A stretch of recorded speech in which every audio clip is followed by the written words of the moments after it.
భారీ వర్షాలతో మెదక్ జిల్లా హవేలీ ఘన్పూర్ మండలం నాగ్పూర్ దగ్గర రోడ్డు కొట్టుకుపోయింది. దాంతో మెదక్ బోధన్ మధ్య రాకపోకలు నిలిచిపోయాయి.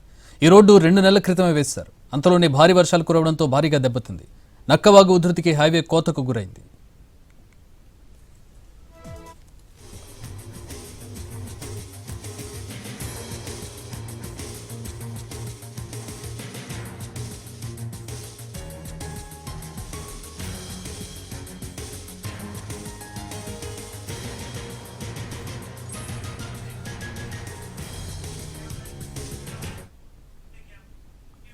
మెదక్ బోధన్ హైవే కొట్టుకుపోయింది. రీసెంట్గా వేసినటువంటి రోడ్డు భారీ వర్షాలు కొట్టుకుపోయినటువంటి పరిస్థితి. మా ప్రతినిధి శ్రీనివాస్ గ్రౌండ్ జీరోలో ఉన్నారు. అక్కడి నుంచి మరిన్ని వివరాలు తెలుసుకుందాం.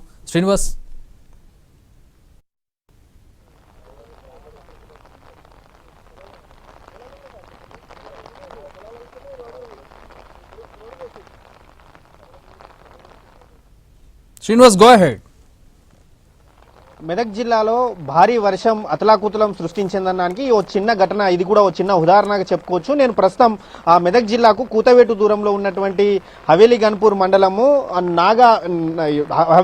మండలం నాగాపూర్ గేట్ వద్ద ఉన్నాను. మనం విజువల్స్ లో చూసుకోవచ్చు. ఇది మెదక్ బోధన్ హైవే. ఈ మధ్యనే ఇది నేషనల్ హైవేగా కూడా కేంద్ర ప్రభుత్వం దీనికి అనుమతులు ఇచ్చింది. నిన్న వచ్చినటువంటి భారీ వరద ఏదైతే ఉందో, నక్కవాగుకు వచ్చినటువంటి భారీ వరదతో మాత్రం ఈ రోడ్డు అంతా కూడా పూర్తిగా కొట్టుకుపోయినటువంటి పరిస్థితి. భారీ స్థాయిలో అయితే ఈ రోడ్డు కోతకు గురైంది. 2 నెలల క్రితమే ఈ రోడ్డును అధికారులు పూర్తి చేశారు. మనం విజువల్స్ లో చూసుకోవచ్చు. దాదాపు మోకాళ్ళ లోతు వరకు అంతా కూడా రోడ్డు అంతా కూడా కోతకు గురైంది. దీంతో అధికారులంతా కూడా, జిల్లా పోలీసులంతా కూడా రాకపోకలు నిలిపివేసి ప్రత్యామ్నాయ మార్గాలను చూసుకోవాలని చెప్పి మాత్రం ప్రయాణికులకు సూచిస్తున్నారు. దీంతో పాత రోడ్ ఏదైతే ఉందో, మనకు ఎగువన కనిపిస్తున్నటువంటి పాత రోడ్ ఏదైతే ఉందో, ఆ పాత రోడ్డు వైపు నుంచి అయితే వాహనాల రాకపోకలు అయితే కొనసాగిస్తున్నటువంటి పరిస్థితి ఉంది. నిన్న మెదక్ జిల్లాలో కారు కొట్టుకుపోయింది. ఆ కారు కొట్టుకుపోయిన స్థలం కూడా ఇక్కడే. నిన్న మెదక్ జిల్లాలో ఓ వ్యక్తి తన కారులో వస్తూ వరద అంచనా వేయకపోవడంతో మాత్రం ఎదుటి వ్యక్తులు వద్దన్నా కూడా వినకుండా ఇదే రోడ్లో రావడం జరిగింది. దీంతో నిన్న నక్కవాగు ఉధృతి భారీగా ఉండడంతో మాత్రం వారంతా కూడా భారీ వరద ఉధృతికి ఆయన కొట్టుకుపోయి ఆ చెట్లలో చిక్కుకుపోవడం జరిగింది. వెంటనే అక్కడే ఉన్నటువంటి బండరాయి మీద తలదార్చుకోవడంతో వెంటనే కామారెడ్డి జిల్లాకు సంబంధించినటువంటి డిఆర్ఎఫ్ సిబ్బంది అయితే వచ్చి ఆ వ్యక్తిని కాపాడారు. దీంతో ఇక్కడ ఆ వ్యక్తి ప్రాణాలతో బయటపడడంతో మాత్రం అధికారులు ఊపిరి పీల్చుకున్నారు. మనం పక్కన విజువల్స్ లో కూడా చూసుకోవచ్చు. పంట పొలాలన్నీ కూడా పూర్తిగా నేలమట్టమైనటువంటి పరిస్థితి ఉంది. వేసినటువంటి వరి కూడా ఎక్కడికక్కడ నేల కొరిగి, అదే విధంగా అక్కడక్కడ ఓ వరి కొమ్మలు అయితే మనకు కనిపిస్తున్నటువంటి సిచ్యువేషన్ అయితే ఉంది. చుట్టూ ఎటు చూసినా కూడా ఇంకా వరద ఉధృతి అయితే కాస్త తగ్గినా కూడా మరోసారి భారీ వర్షం వస్తుండడంతో మాత్రం ఏ క్షణంలో ఏం జరుగుతుందన్న ఆందోళనలో మాత్రం ఈ నాగపూర్ సమీప ప్రజలు ఎవరైతే ఉన్నారో వారైతే భయాందోళనకు గురవుతున్నటువంటి పరిస్థితి ఉంది. గతంలో ఈ స్థాయి వరదలు హవేలీ ఘన్పూర్ మండలంలో ఎన్నడూ కూడా వారు చూడలేదని చెప్పి చెప్తా ఉన్నారు.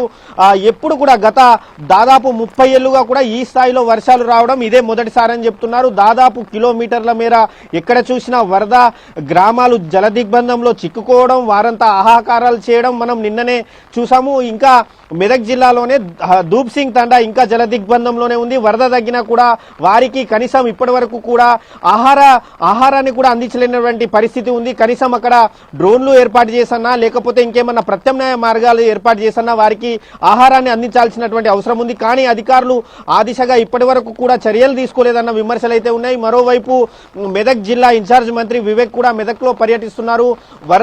భారీ వర్షాల నేపథ్యం, వరద పరిస్థితిపై ఆయన అధికారులతో సమీక్ష నిర్వహించారు.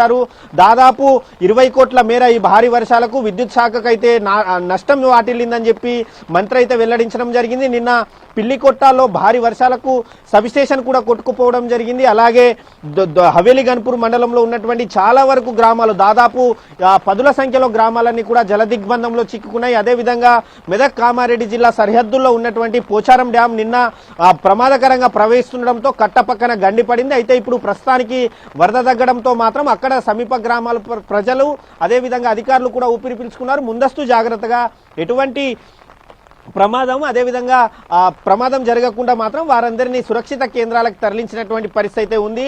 అదేవిధంగా మెదక్లోనే చూసుకుంటే మరో రోజు మాత్రం రికార్డు స్థాయిలో వర్షపాతం అయితే నమోదైంది. నిన్న 20 సెంటీమీటర్ల వర్షపాతం నమోదైతే మాత్రం ఈ రోజు 30 సెంటీమీటర్ల అత్యంత భారీ వర్షపాతం నమోదైంది. దీంతో మెదక్ జిల్లా మాత్రం మొత్తం ఈ భారీ వర్షాలకు మాత్రం అతలాకుతలం అవుతున్నటువంటి పరిస్థితి అయితే ఉంది.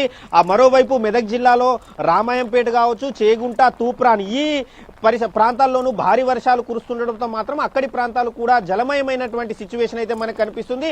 ప్రధానంగా మాత్రం ఇంకా అసలు ఆస్తి నష్టం ఎంత జరిగిందనేది ఇంకా అధికారులు అంచనా వేయలేదు. కానీ భారీ స్థాయిలో మాత్రం ఈ వరద నష్టం అయితే ఆస్తి నష్టం అయితే జరిగే అవకాశం ఉంది. మరోవైపు ఆర్మీ సిబ్బంది కూడా ఇక్కడ చేరుకోవడం జరిగింది, సహాయక చర్యల్లో పాల్గొంటుంది. అదేవిధంగా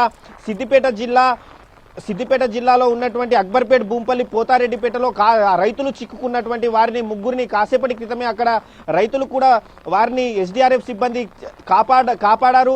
నిన్న పొలం పనులకు వెళ్లినటువంటి రైతులు ఒక్కసారిగా కూడా అక్కడ ఉన్నటువంటి పెద్దవాగు పొంగడంతో వారంతా కూడా అటువైపే చిక్కుకున్నారు. దీంతో వారు వెంటనే తమ కుటుంబ సభ్యులకు ఫోన్ చేసి విషయం తెలియజేయడంతో కుటుంబ సభ్యులు పోలీసులకు సమాచారం అందించారు. నిన్న సిద్దిపేట సిపి అనురాధ అర్ధరాత్రి వరకు అక్కడే ఉండి పరిస్థితిని సమీక్షించడం జరిగింది. వరదల్లో చిక్కుకున్నటువంటి సుదర్శన్, గోపాల్, రాజు అనే ముగ్గురు రైతులకు ఆమె భరోసానిచ్చి మీరు రాత్రంతా ఆ వరదకు కొద్దిగా దూరంగా ఉండాలని చెప్పడంతో ఆ వాగు పక్కన ఉన్నటువంటి ఒడ్డునే వారు రాత్రంతా కూడా జాగారం చేశారు. దీంతో ఉదయాన్నే వచ్చినటువంటి ఎస్డీఆర్ఎఫ్ సిబ్బంది వారిని బోట్లు ఏర్పాటు చేసి అక్కడ నుంచి వారిని సురక్షిత కేంద్రాలకైతే తీసుకొచ్చారు. దీంతో అక్కడ కాసేపు భావోద్వేగమైనటువంటి వాతావరణం అయితే నెలకొంది. తాము ప్రాణాలతో తిరిగి వస్తామని అనుకోలేదని చెప్పి ఆ బాధితులు చెప్తున్నటువంటి ఆ మాటలు చూస్తే మాత్రం ఆ కుటుంబ సభ్యులు కన్నిటి పర్యంతమయ్యారు. అలాగే ఆ ఎస్డీఆర్ఎఫ్ సిబ్బందికి కావచ్చు, పోలీస్ సిబ్బందికి కావచ్చు, వారు మాత్రం కృతజ్ఞతలు తెలిపారు. తమ కుటుంబ సభ్యులను ప్రాణాలతో కాపాడినటువంటి ఎస్డీఆర్ఎఫ్ సిబ్బందికి, పోలీసులకు మాత్రం రుణపడి ఉంటామని చెప్పి వారు మాట్లాడడం జరిగింది. మొత్తంగా చూసుకుంటే మాత్రం